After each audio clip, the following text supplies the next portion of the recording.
ನಾನು ರಾಘವೇಂದ್ರ ಸ್ವಾಮಿನ ನಂಬಿದ್ದೀನಿ. ನಾನು ತುಂಬ ದುಃಖದಲ್ಲಿದ್ದೀನಿ. ಆದರೆ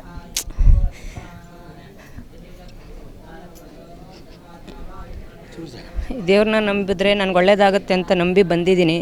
ನಾನು 21 ವಾರ ಕಾಯಿ ಕಟ್ಟಿದ್ದೀನಿ. 21 ವಾರ ಬಂದು ಪ್ರದಕ್ಷಿಣೆ ಹಾಕಿ ರಾಘವೇಂದ್ರ ಸ್ವಾಮಿನ ನಂಬಿ ನನ್ನ ಕಷ್ಟ ಈಡೇರಲಿ, ನಾವು ಮಾಡಿರೋ ಪಾಪ ಕಳೀಲಿ ಅಂತ ನಾನು ಇಲ್ಲಿ ಬಂದ ರಾಘವೇಂದ್ರ ಕೃಪೆಗೆ ಪಾತ್ರರಾಗಿ ನಾನು ಬಂದಿಲ್ಲಿ ಸೇವೆ ಮಾಡ್ತಾಯಿದ್ದೀನಿ. ರಾಘವೇಂದ್ರ ಸ್ವಾಮಿ ಎಲ್ಲರಿಗೂ ಒಳ್ಳೇದು ಮಾಡಲಿ, ನಮಗೂ ಒಳ್ಳೇದು ಮಾಡಲಿ, ಎಲ್ಲರೂ ಸರ್ವಜನ ಸುಖಿನೋ ಭವಂತು ಅಂತ ಎಲ್ಲರಿಗೂ ಎಲ್ಲ ಕಷ್ಟಗಳನ್ನ ತೀರಿ ನಂಬಿ ಬಂದವ್ರನ್ನ ಕಾಪಾಡಲಿ ಅಂತ ನಾನು ಕೇಳ್ಕೊತಾ ಇದ್ದೀನಿ. 2 ಮಾತಲ್ಲಿ ನಾನು ಕೇಳ್ಕೊತಾ ಇದ್ದೀನಿ.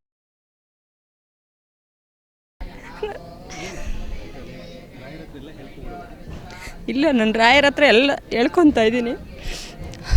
ನನ್ನ ದುಃಖ ಕಳೀಲಿ, ನನ್ನ ಪಾಪ ಕಳೀಲಿ, ನನ್ನ ಮನಸ್ಸಿಗೆ ನೆಮ್ಮದಿ ಸಿಗಲಿ ಅಂತ ರಾಘವೇಂದ್ರ ಸ್ವಾಮಿ ಹತ್ರ ನಾನು ಬೇಡ್ಕೊತಾ ಇದ್ದೀನಿ. ಅದಕ್ಕೆ ನಾನು ಆ ಭಗವಂತನ ನಂಬಿ ನಾನು ಬರ್ತಾಯಿದ್ದೀನಿ.